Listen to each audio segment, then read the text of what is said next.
everybody, to Too Legit to Crit, a tabletop role-playing podcast made for people who can resist the urge to remind the GM they have dark vision every time they enter a darkened room. Okay. Made for people who think immaturity should be a stat. It's made for people who respect the sanctity of the GM bribe. It's hosted by two people who thought it would be a great idea to switch accents for an episode. So yeah. Made for people who make sure to know their character sheets properly and update them accordingly in between games. Made for people who smile in the face of critical failures. Yeah. Also, Abomination Vaults, that has carried on. Okay. Nearly another character death. Oh, jeez. It's a grinder. What can I say? It is a grinder of an AP. Yeah. You know, and I'm forgiving. I'm as benevolent as a GM as can be, but at the same time, the dice are against you. It's a you problem. It's a you problem. I'll remember that. I'll remember that. I feel like, okay, so do you change like your difficulty setting according to your players in your table? I mean, that sounds like a dumb question, but like, no. My difficulty, I'm taking Pathfinder as the example. okay, yeah. I will give my players every chance there is to survive. Okay. You know, they'll get to a point, and I will give them every chance they can to survive. However, it comes a point where I cannot give them any more chances. What I'm not going to do is give them a free pass. That's fair. You know, I'll tilt the table in their favor, but if the odds are against them, they're against them, and the game moves on. I had wondered if Stefan was pulling punches slightly. Our first game of Covenant Crucible, I'm playing a character named Cersei, and she's very... I don't want to say friendly because people associate that with flirty, because that is the furthest thing from her. She's very big-hearted. We'll say that. Okay, yeah. So she'll say stuff without thinking about it, and not in a suggestive way. We're not talking sexual at all, okay? But like she's talking to an FBI agent, and he's like, that guy looks like he knows what's up. To like one of her teammates is what we'll call them. And she's like, I mean, yeah, probably, but not even thinking, right? Because she's just so overly friendly. We were so close to like, let me phrase that. I was so close to fucking my own group over that I wonder if Steph was like, what the fuck is she doing? Oh no, he didn't notice that. He didn't notice that. But yes, Couch, she's very trusting. Like everybody is her friend unless proven otherwise. But she's also like this 6'1", like absolutely strong woman, muscle mommy. Like, yeah. So like, she's not worried about someone taking advantage of her. So, but I don't think I've ever fudged rolls for my character. I did once, but I feel like fudging rolls are different from like scaling the entire game back. You know what I mean? There's only one roll where it would have been an instant death for like half the party, and it wasn't their fault. It was like a me miscalculating like the monster versus them thing, and I'm like, whoops, okay, that didn't happen. I mean, the perfect example is the finale to my homebrew campaign. Oh yeah. In terms of numbers, in terms of like the maths of it, it was an extreme encounter, a severe encounter in Pathfinder parlance for the party. So that means it is an encounter that they will struggle with, but will theoretically overcome. Okay. However, it was a prime example of the creature level not matching the ability, because the abilities that the creature had could have very easily TPK'd. Yeah. That entire party. Just the fact that it had 100 attacks of opportunity around. Yeah. And an insane reach, and it could do all these things which would compromise the party and just negate their tactics. So while that's going on, I can see that I'm spanking them essentially. In the background, I start getting a character that like a previous party member that left, I start getting him ready to come in as backup because it's like, if this goes south, they're going to need this. But that, fortunately enough, they never did. But holy fuck, it was close. Oh. Well, I want to say I feel bad for my players because they're good. They're really good. Level up makes it very easy to be very good. So I feel like I need to throw harder challenges at them. But here's the thing. My table loves combat. Like, they're combat giddy. Okay. But combat's almost too easy that I have to either make it harder, which then they're going to lose interest. Or what I've started doing is throwing more like, it is combat. Like, okay, my last session, they ended up I gotta be careful because I think some of my players are watching. They ended up in what we will call a sub-ocean level. So like it's lower than ocean level, right? Dry cave. So like they just crawled down basically this giant hole, found out it's like super wet. Yeah. There could have been an opportunity for a gnarly combat, but they actually managed to avoid combat and actually get kind of more out of the situation. And I was so proud of them because I was like, oh, look at you guys go figuring shit out. I thought we were going to have this like gnarly, like all the way out, knock them dead fight. And no, they were like, we're going to talk this out and we're going to figure the fuck out what's on the walls. Cause I had like hieroglyphics and stuff on the wall. And it was pretty cool. I was proud of them. But now I'm like, well, fuck. They can't talk their way out of everything. sounds to kind of lean on this. One of the things I've seen on threads quite often are GMs that are vehemently against character death. Yeah. Like, no, character death does not happen at my table. Yeah. I've seen it. I mean, don't get me wrong. If that works for your table, great. I could not do that on my table. Oh, no, me neither. I understand tables that do that. I understand if you're going for a completely different vibe, a completely different game, a different run, totally fine. If my players are stupid and fall off a cliff because they avoid all the warnings the NPCs have given them, that's on them. I'm sorry. Okay. For me, and that's not as a consequence either. It's not like, oh, you were stupid. It's consequence of your actions. It was like, what did you think was going to happen? No, but I mean, for me, it's all about the story. Yeah, we're trying to tell a story together, and sometimes those stories don't end well. No, sometimes you need struggles, you need risk, you need stakes. And I mean, don't get me wrong, there are systems which character death is not possible. Sure. Tales from the Loop is a prime example. Yep. I'm all for that. Yeah, great. That's the system. But if you were to get a system like D&D or Level Up or Pathfinder or whatever, and just kind of go, no, this whole subset of the mechanics, we're just going to do away with. Well, and it's weird. I'm going to use D&D because it's the most commonly known one. Because I don't even know the names of the gods. Okay, I was making a Baldur's Gate 3 character. I'm like, what the fuck? Like, I didn't know there was this many deities. But like, if you just negate death, period, end of story, you kind of negate an entire storyline built into this system, which is fine. Again, like if you are saying, hey, our table doesn't do this, totally cool. My issue with it though is that like, so all of that backlore just doesn't exist suddenly. Again, you can do that, but for me, it's so hard to grasp it's so great. Come on. It's only been a week. We're on a week off. Grasp my brain around it. About a week off. Come on. I have to English now. God damn it. But let's get those cobwebs away. Come on. You got this, Atlas. But yes, it helps tell story. But on top of it, I have a bigger issue with it cheapening things. Like, for example, we had a Mutants and Masterminds game where my character died horribly, and it profoundly affected all the characters and players, right? Through the GM and their decisions, like I was bummed. I was like, oh, well, shit, like she's gone. Like, you don't come back from that. And my teammates were like, no, she's not. And they like, I kid you not, there was like traveling to the underworld. There were deals made with gods. There was high tech stuff going on, portals with kaiju. It was really fucking cool. Super bizarre, but cool.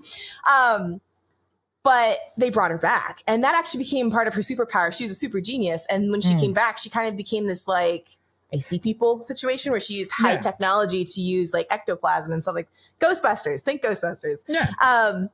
But then, like, a player right after that, like, he wanted to change an aspect of his character instead of just changing the aspect. He's like, oh, it's okay. I'll just kill him and bring him back. And we're like,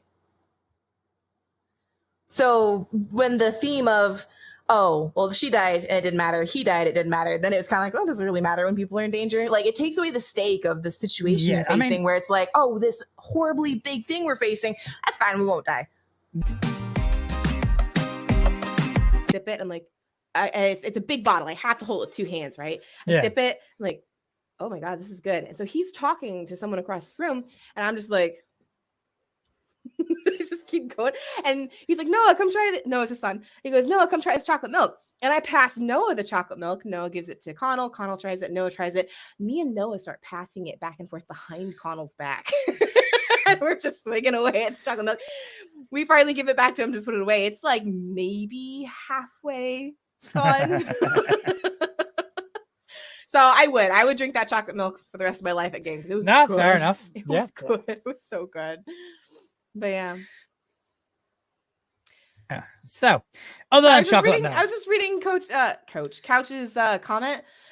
Do a podcast with Stefan, diets and food. Stefan can use his tagline. I'm assuming I got the glow. Let's go. I got the glow. Let's go. Yeah, just hopefully it's not the glow like something's on fire. Yeah, nice. That'd be weird. There's a glow. Let's go. Oil fire. Got the glow. No. Yeah, but that's definitely a t-shirt that needs to happen. Yeah, with a unicorn horn. You got to give me ideas for your design. You got to give me ideas for halos. Okay. I've got ideas for Liberators. Are we doing catchphrases or just like Team Halo, Team Liberator? I mean, granted, Stefan has to have like, you know. Yeah, Stefan's got his catchphrase. I don't have one yet. Me neither. I don't have one. I don't think you've got one. Not really. No, and I don't believe Cypher hasn't got one either. So Cypher does. His is It's just like, I was like, what the, like, you know, what the hell is your problem? I got bored, or however. I can't. Ooh, that was sorry. Atlas disappeared for us. Atlas disappeared for a second, and it was Mary Poppins in her place. I'm so bad at accents, but the only time that I can actually even get them out is when I'm not like. It's like, is that Helen Mirren? Oh my God, she's like, I want to be her. When I grow up, I want to look like her. Fair, yeah, no, amazing. No, yeah. To be honest, yeah, I mean, Couch is I'm a true hero, liberator, but that's you know, he's not wrong. To be fair. Oh my God. You know what? Yeah, you know what Halos is like. I'm not supposed to be here, or let me out. Let me out. There we go. Let me out. Couch, I'm sorry, I'm too English for you. You're not too English for me, Couch. Cypher is just like, I don't know if it's across the world. Where I'm from, the super, super smart evil guys are always British, like always. So when he comes in, he's like, I didn't get caught. I got bored, and like heavy English accent. I'm going, yep, there he is. That, to be fair, that was a funny moment. Though. That was so good. That was a moment shared between Liberator and Halo. Yeah, the moment like, where Cypher might have brought them together. I don't get caught. It's like, well, you kind of do. I've never failed. Really? Really? Never. You're here. Isn't that a strong word? For Liberator, you should have a good hero pose. Then in like Joker, like Scratch writing, help me. Yeah. Let's talk about someone asking for help from Liberator, not being what it seems. I have no idea what you're talking about. No idea what you're talking about. Look, if you're hearing things, that's on you. Connell, when do we get to level up and get more powers? I'll wait for him to type up. But sorry, I was thinking that last night because I wanted to do something. I'm like, oh, I don't have that yet. I'm like, wait, when? That's a fair point. You know, I'm interested in seeing what I can becoming more evil than you actually are. No, I'm becoming more powerful and more righteous. Okay, Homelander. Like that was straight up Homelander vibes. Definitely not Homelander. Definitely not Homelander. I need a new chair. Yeah, it's just. It's super comfy. It's the best chair ever for comfort. I don't know why it's a squeak. I've never had a chair that's squeaky. I don't understand. I mean, I'm like seeing Justin like vibes where his chair breaks in the middle of a I recording. know. When that happened, I was like, oh, that can't be my fate. And to be honest, his chair squeaked like yours before it happened. Don't tell me that. Shut up. And just watch the episodes. I'm gonna position myself perfectly straight on the chair. I can't do that though because I can't touch the ground. Like, so Are you on a fucking bar stool or something? No. Okay. Anatomically speaking, I am average height for an American woman. I am 5'4". Okay. Right. But my torso is freakishly long compared to most people's. My mom, who is 5 foot flat, okay, she's like here on me, okay. Yeah. We can lay down on the ground, put our hips at exactly the same spot, make sure our butts aren't like further than the other person, stick our legs straight up in the air, and she can reach far higher than me. I have short legs. I have long torso, short legs. So even though I'm average height, proportionate wise, I can never touch the floor in chairs. Like, it's just a problem. I have to get step stools to like go pee. I don't know if this is allowed to be talked on here, but like it's crack on. It's like a little kid. Like I gotta be like, it's awful. Dining chairs when I go out to eat at like booths, I have to like pick up my legs, and that's why I have this chair. It's a crisscross leg chair, so I can just sit Indian style and be fine. Oh God. Life is what it is. Like tight legs, big body. Yeah, Couch knows what we're up with. He gets it. He gets the struggle. Speaking of struggles, tadpoles on the ship. I forgot to tell you about this. The Void Runner game. Very, very long story short. We end up in we like crash land in a jungle that they're like, oh, here's our public documents, by the way, which to me is shady. And they like give us all their information, and there's predators at night, but they'll be fine. We go back to our ship to sleep. Remember, I'm a robot. I don't sleep. I'm even when I'm recharging, I'm constantly like I'm aware. I don't ever shut down. And because I'm a guardian. Carl's such an asshole. Like he knows what creeps me out without us ever having talked about it. Because like we're talking and he's like, okay, it's powered down, it's nighttime, and you hear this like thump, and I can't mimic it. I'm bad at sound effects, but it, like slithering away. Like thump, thump, and then slither. And I'm going, okay. Very, very long story short, we ended the game with my character having like kind of like she's got her saber sword. Lightsaber, not it's a plasma. So, anyways, she's kind of like sticking her a legally distinct sword made of light. Yes, and she's like looking around, and there's like a swarm of black tadpole leeches, think Langoliers with a mouth, coming at her, and then he ended game, and I'm like, who ends game like that? Like all people should end it. It's a cliffhanger. Starglaive, that's the name of the sword. Starglaive. Starglaive, nice name. But yeah, cliffhanger. You got to end on a cliffhanger. I get cliffhangers, but like, come on, man. I'm gonna have maybe that's why I'm having weird dreams. Hey, maybe. You know, have you been dreaming about tadpoles? No, just gas explosions. That's one way of dealing with tadpoles. It is. It really, really is. It is. Yeah. Yeah. Gaming's been good. It's been good. Good. I'm really glad. I'm getting back to Delta Green this week. Yeah, so you've had a lot going on. You've got I remember you were looking at the One Ring. Did anything come out from that? I haven't really. I had to kind of park it, but you know, I do want to like set something up where I can actually try the system. I think it looks quite interesting. I've watched Don Marshall. I've been a follower of his for years. I absolutely adore him. I actually used to listen to him read, like he would read the Silmarillion and then explain what he just read and then read some more of it and then explain. Yeah. Like heavy nerd stuff. So seeing him kind of become this like big content creator of, you know, Lord of the Rings has made me happy, like my heart happy. But watching him play One Ring makes me want to play it. I'm like, I want to play this. Like, I want to play this game. So I got to get a whole bunch of Lord of the Rings nerds together and try it. Yeah, I mean, I if I could find someone who can GM it properly, I would definitely do a crit list on it. Because I mean, to be honest, that's how I'm currently experiencing the games I'm experiencing. It's through a crit list. Yeah, that's why the show exists. Exactly. So if you're watching this and you have a system, you're like, this is my system, not necessarily you created, but like something you are a diehard fan, you love jamming it, please come run it for us. Yeah. That's You the know, simple as it is. Please come run it for us. We've done so many systems now, Mm. and some of that we haven't been able to air because of technical reasons, but still had a load of fucking fun playing them. Yeah. Oh yeah. Yeah. So check out the crit list. Currently, we've just done 3 episodes of Call of Cthulhu, which was phenomenal. Yeah. Some great fucking RP moments in there and if you want from people, better than me. Oh, I mean, ooh, that was one of those shoulders moments. I was like, there are 2 jokes I could make. I was like, no, make them better than you, and like, I know what to do. Like, see, that's the easy one. That's what for commenting, for following. It's gonna be good. It's gonna. I have no idea about any of this. He has no idea about any of it. You do know about the? No, you don't know about that either. Never mind. No. I've given Atlas carte blanche. Mm-hmm. She can crack on.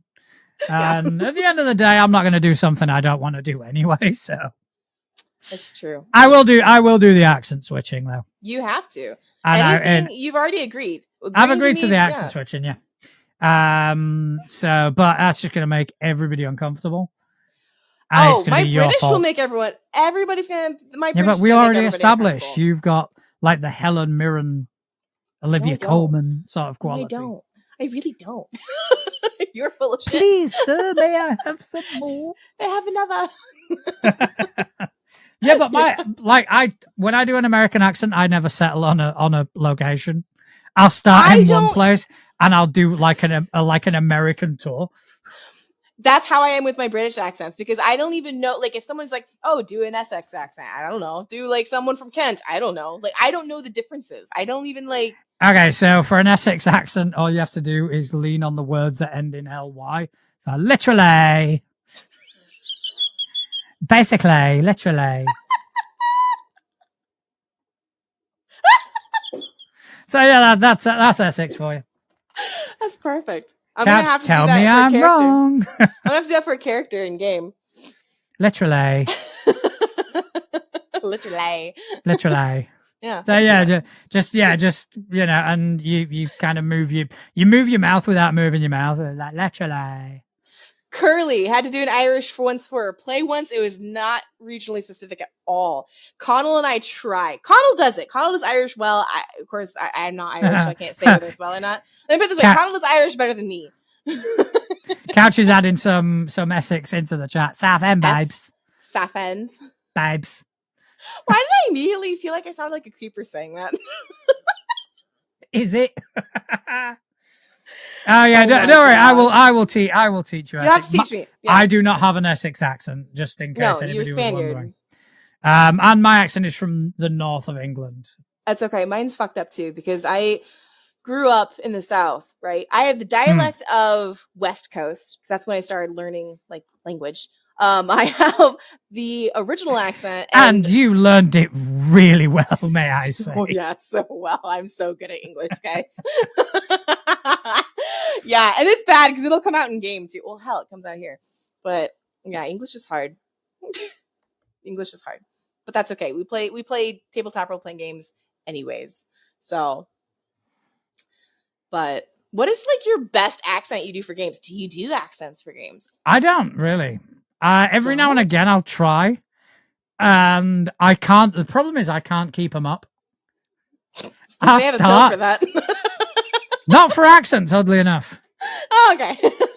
I'll start, and then about an hour into the game, it's like I cannot be fucked. I can't be fucked doing this. Do you change dialect at any times? Like when you're playing a character, do you change? Because, for example, my alien Serenity, whom I love so much, and Connell can't touch her, doesn't use what are they called?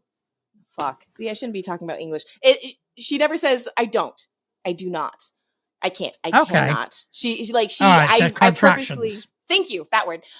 She doesn't ever speak with contractions, and in Mutants and Masterminds, that's what I focused on, because I didn't want to really do an accent for the same reason. Like, I'll fuck it up, I'll forget it, it's whatever. I changed the way I spoke. Everything was smoother and lighter, and no contractions. And then other characters, I've changed like my pitch. So that's what I've kind of leaned into instead of accents. I mean, I don't really. I mean, I may make slight differences, which are based around my character's personality. As opposed to trying out accents. In Call of Cthulhu, all I had to do was dial up the Yorkshire. So I was talking a bit more like this, and I just spent the entire game like that. But I found that really easy because that is, where I learned English. That is where that's what they speak. Yeah. Yep. So Connell is wanting me to speak Spanish, but I was actually about to say, because here's the thing. I'll make a deal with you, John. I will make a deal with you. Curly made a point. I grew up in the South, purposely made sure I didn't sound like people around me. Curly, I learned a Northern accent when I moved to Indiana because kids made fun of me so bad. So here's my deal. And no, I'm not good at English, Curly. That's why I need you people to help me figure out what I'm saying. If you speak Spanish, I'll use my original Southern accent. I'm not doing it tonight. All right. It's one of those things that anybody who's bilingual will tell you the same thing. It's a pet peeve. When somebody goes, "Oh, speak Spanish," it's like, "Oh, fuck off." See, I don't mind. Desi, who's in the chat, it's so funny because we'll be at her house or something, and Spanish will come up, and me and Coco, it's me, Coco, and Desi all recognize Spanish. I'm not super fluent in it, but it'll be great because we're hanging out, and suddenly we'll hear it, and our brains do that switch, and you can see all of us just stop for a second. It's like. It's like a brain reset. It's the whole you get put on the spot, and it's what do I say? D&D Pathfinder better with pre-gens when optimization is at least initially taken out of the player's hands. That's heavily dependent on the table. If you are playing with a table who like to optimize and like to I don't like using the term min-maxing, but essentially that's kind of what it is. Then a pre-gen will always fall flat. I do like the idea of pre-gens because they're normally built on a level, but I wouldn't necessarily say it was better.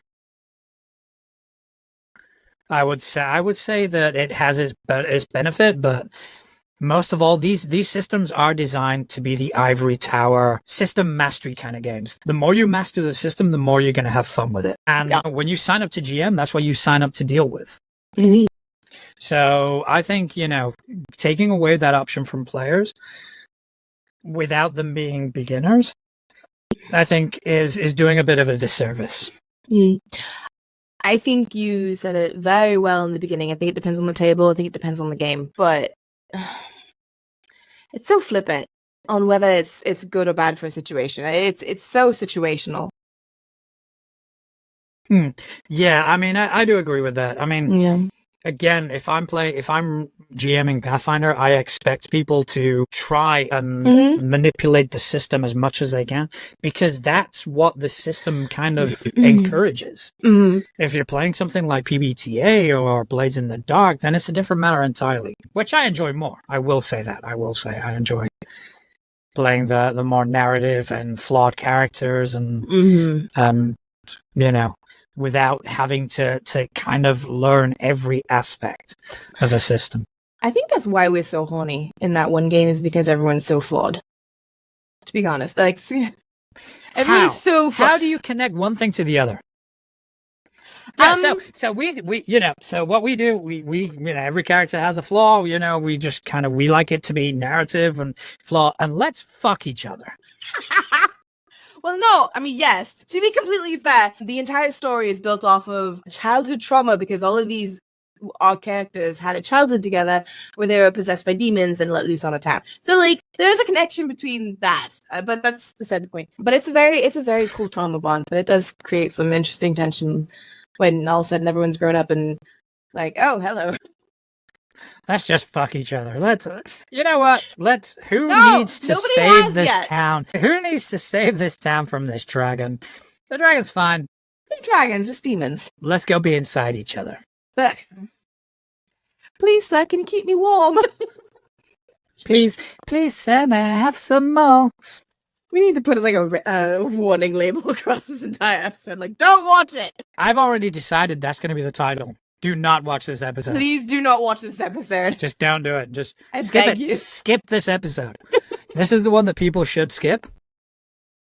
Because I think we're going to end up offending like 90% of the people that listen to us. Probably. Except for the 90-something listens from Singapore we had last week. What? Yeah, we had a spike. We had a spike. It's not a real... It's not real data. There's been a spike somewhere. But yeah, I was having a look, and it was, what was it, 2 days ago? Just having a casual look on Acast, and there's 93 views. I was about to be like, yeah, go Singapore. Take Singapore. Sorry, not views. Listen, this was on. Maybe they were trying to learn your accent. I don't know, because I had to look at the location. It was like, yeah, there's so many in the States, and so Singapore, 93. It was That's fantastic. Yeah, I mean, if someone's listening from over in Singapore, hey guys, thank you, we love you. I just want to say hello in Singaporean. My worry is that someone in Singapore is listening to this for the first time and just kind of go, that American guy sounds cool.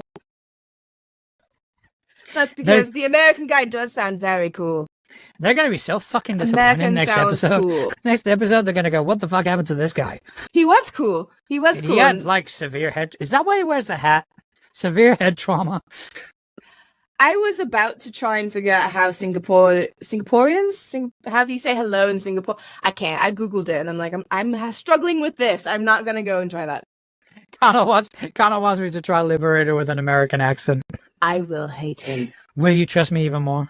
Would you just kind of go, you know what? He's a good guy. No, because Is it the English? Here's your only thing. The English accent is the only thing that keeps me from not completely wanting to murder you, because, like, there's something about British accents that us Americans go like, oh, all right. Yeah, that's kind of weird, because you do hear a lot of times that people kind of go, oh yeah, the English accent, we like the English accent. But then we play the villains in most of your movies. It's either us or the Germans. Exactly my point. Actually, I grew up with a bunch of... You would think I'd be better at English accents, because I grew up with a lot of Englishmen in my house, because my father would go... No, not like that. My father would work in England all the time, and they would actually have those members from the board and everything come over, blah, blah, blah. He was VP, whatever, corporate America. They'd stay in our house. I grew up with English people all the time. You'd think I'd be better at this. I'm not. That being said... Fuck. Where was I going with this? What were we just talking about? I have no idea. About you Liberator. doing in English. People Liberator, trusting, yeah. And villain, yeah.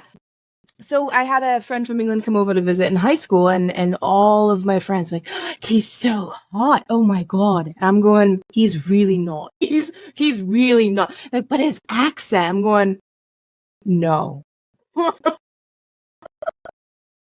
I mean, I do think that I've got a bit of an advantage doing this, because we grow up on watching American TV, so we're a lot more exposed to it. Now, in your case, it's a lot more recent that you watch the Bridgerton and the Bridgerton.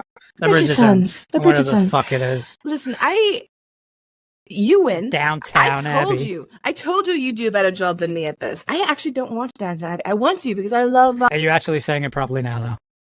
Downton? There we go. I paid attention. Yeah. Downton and Worcester. Y'all just stop pronouncing the rest of the words. Downton. Oh, don't get me started on that. I'm a northerner. We don't pronounce half the words that we say. Okay, well...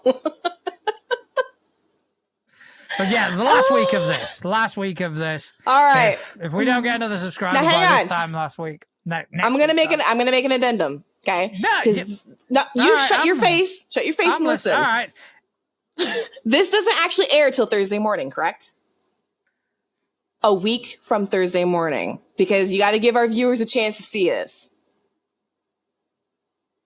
I don't know. I think, yeah, go on then. I'll give you. Okay. I'll give you a technicality, because I'm fucking generous. Is that why? Because I'm right and you don't want to admit you're wrong. No, I'm generous. I'm a generous person. Oh, okay. Victory sip. I think I'm out of victory juice. Like, I don't even think. Oh, I've got victory juice in space. Don't get me started on my victory juice. Okay, anyways. So Victory Juice is going to be a clip. Yep. Yep. Yep. All right. So what else did we talk to our friends on social media about? I asked another one. You got like a whole bunch. Like I didn't take all my responses because I feel like all my responses were lengthy paragraphs, right? Because I asked lengthy questions, I guess. Okay, we talk all the time about how we put ourselves in our NPCs. We put ourselves in our characters. Yeah. I wanted to know how many people try and personify aspects of their characters. Other way around. There goes the fire truck. Other way around. So basically, how many people create aspects of themselves within their characters, do you mean? No, like how many people in regular day life try to personify something from their characters? Oh, like, interesting. Okay. Yes. Right. Hang on, Rachel just noticed the victory juice. So I have to welcome her back on that one. No, so I asked personifying characters from our games, right? And actually, he was response in yours, Chainsaw Flower Child, which, by the way, best username ever. Like, I freaking love that username. Love the name.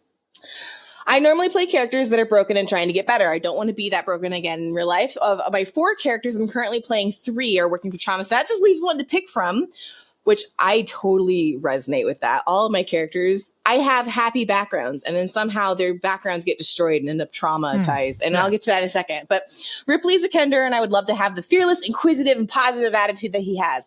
Kender don't understand fear, so it never factors into their decision process. Without fear, there would be a lot less stress and virtually no anxiety. I feel you on that. Like, some of my favorite characters are the ones that don't think. They have the fearless attribute, so they just, they do it. They do it. It's like what we talked about before. You know, people will be talking around a table. Should we do this? Should we do this? Well, I don't know. What if we do this? And my character has literally in the past month just stood up and went over and did the thing. And people are going, oh, I'm fearless. Like there's, it's such a good feel. It's such a good feeling. So I get that. Because in my superheroes, there are superheroes I would love to be like my characters. And I'm like, I want to be like that character. But at the same time, I'm like, you got trauma. I do agree, because I very much want to be a liberator. So.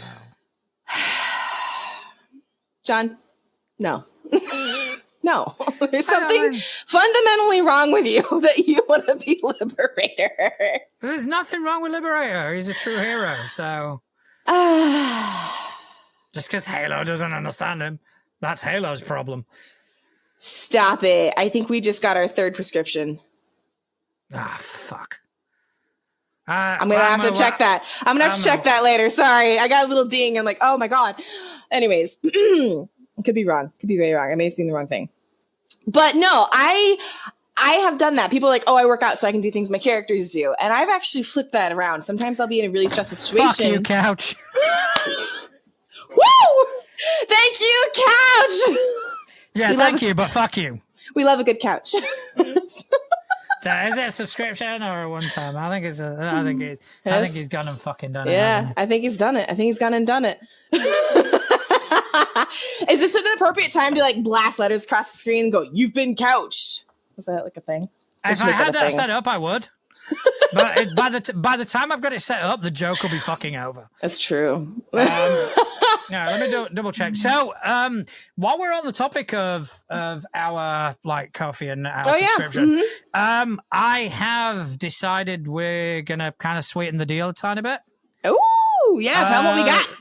So, what I'm gonna do, one of the things I'm wanting to do is everybody who is subscribing that are $3 and up tier. All these maps that I've been creating, that I've been designing for my previous games, and all the maps that I'm going to design, because even though I'm not necessarily going to use them, I still want to practice and I still want to create. Yes. I'm going to start giving them to our subscribers. Love it. Okay. Free of charge. Our coffee subscribers, not our YouTube subscribers, right? Yeah, our coffee subscribers. Making sure that difference was made. Our $3 and up subscribers, you guys are gonna get them for free. They're not great, they're not fantastic, but they're serviceable. You'll be able to use them. I used them in a game. You'll be able to use them in a game. Absolutely. And I'm happy to kind of donate them to the cause. And the other thing that we talked about is in the Traveler's Chalice, from time to time, when there's a few of us on, I've got 500 plus fucking games. Yes, you do. You have a PDF problem. Yeah, and you know, a lot of them are like these one-page RPGs that I want to start playing. So that we're going to start doing that in the Traveler's Chalice as well. We're going to start breaking out these one-page RPGs. Yep. You know, I already know which one we're going to start with, and it's a big shout out to our friend Andrea, because I've wanted to play this for ages. It's a quick game, and it's going to be Dumb Squad. Yes. So that we're going to start playing that. Again, we've got no actual time frame, but it'll be a case of, right, there's 5 of us on. Fuck it. Let's break out Dumb Squad. Absolutely. Let's play it. Let's try it. Let's see what we think. Yep. You know, and honestly, so surprise games are the kind of the best, I've come to find out. Like, no, I do enjoy a good surprise game.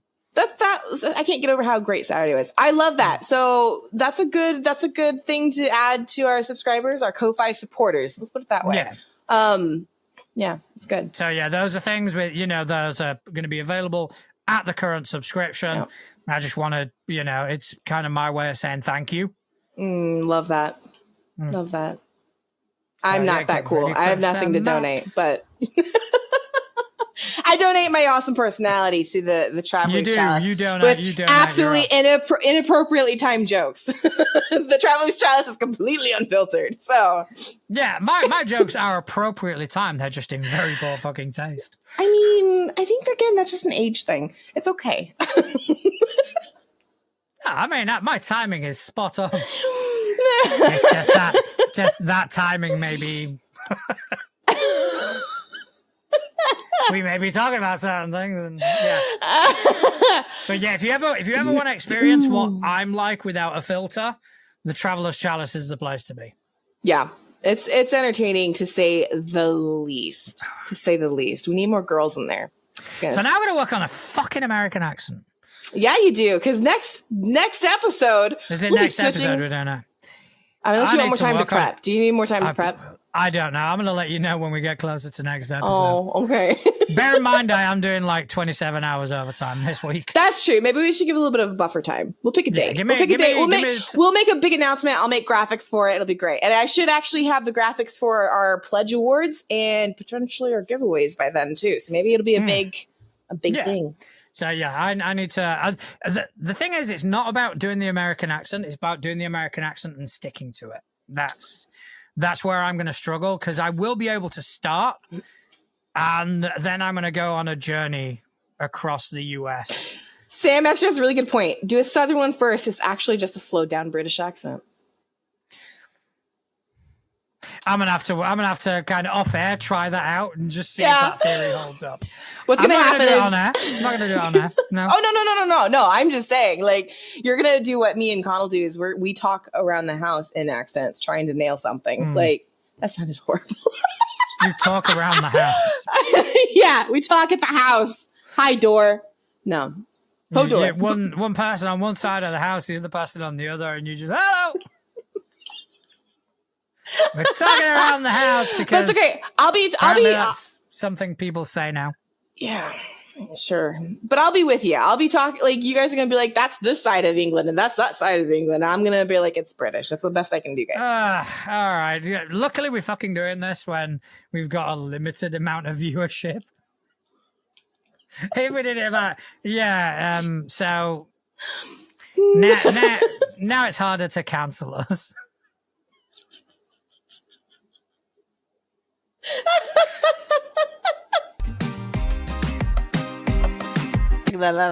Also, just like another little bit of a check-in with some of our friends and people we care about. Couch, we have mentioned it.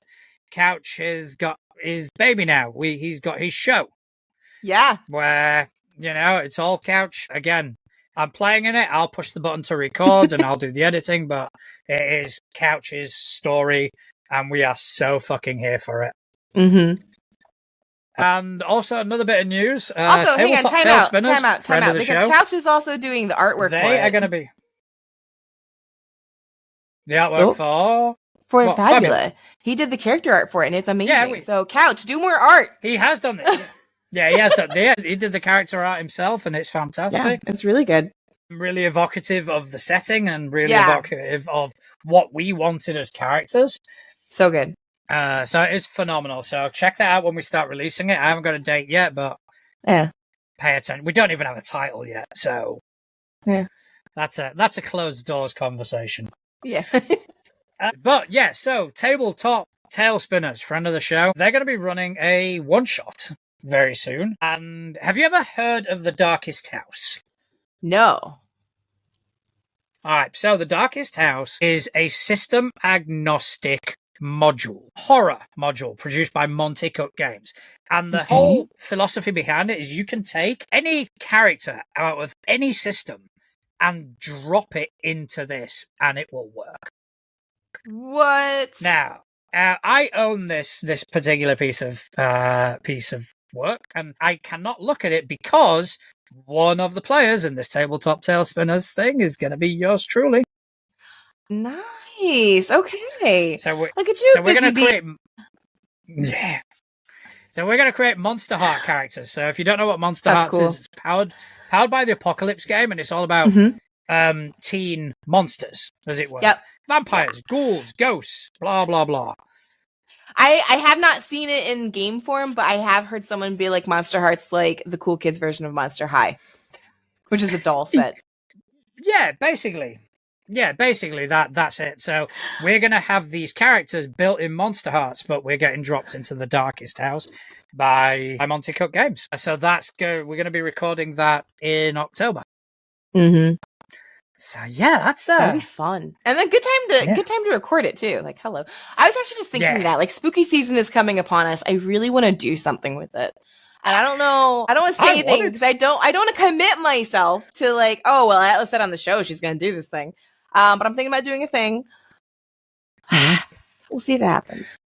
Well, what I wanted to do for spooky season is probably not good because we talked about it in Traveler's Chalice. Yeah, yes, we did. Before it was the Traveler's Chalice. But anyway, that's beside the point. So I had an idea of doing something quite big for spooky season. Huge.